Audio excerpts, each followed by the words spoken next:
നമ്മൾ എത്തിയിട്ടില്ല. നമ്മളിങ്ങനെ സ്ഥലങ്ങൾ കണ്ടുകൊണ്ട് നമ്മളിങ്ങനെ നടക്കുവാണ്. കുറേ നടക്കണം. ഒരു 1.5 കിലോമീറ്റർ നടന്നാലേ നമുക്ക് ബീച്ചിലെത്താൻ പറ്റത്തുള്ളൂ.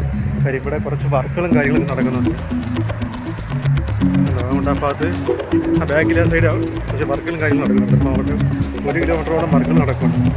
എന്തോ വലിയ പരിപാടികളാണ്, ബിൽഡിങ്ങും കാര്യങ്ങൾ, എന്തൊക്കെയോ സംഭവങ്ങൾ മനസ്സിലാകുന്നില്ല. പണി കുറച്ച് കഴിഞ്ഞാലേ നമുക്ക് മനസ്സിലാകത്തുള്ളൂ. ഇതാണ് അബുദാബിയിലെ ഏറ്റവും വലിയ ടവർ എന്നല്ല, ഏറ്റവും വലിയ ടവർ അപ്പുറത്താണ്. അവിടെയാണ് ഞാൻ വർക്ക് ചെയ്യുന്നത്.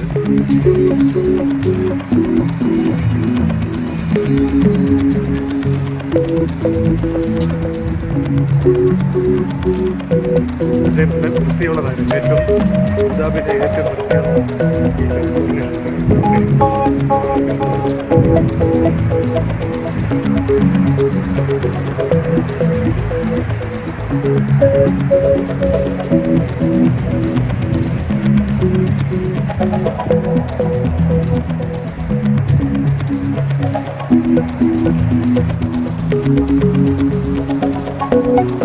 Thank you.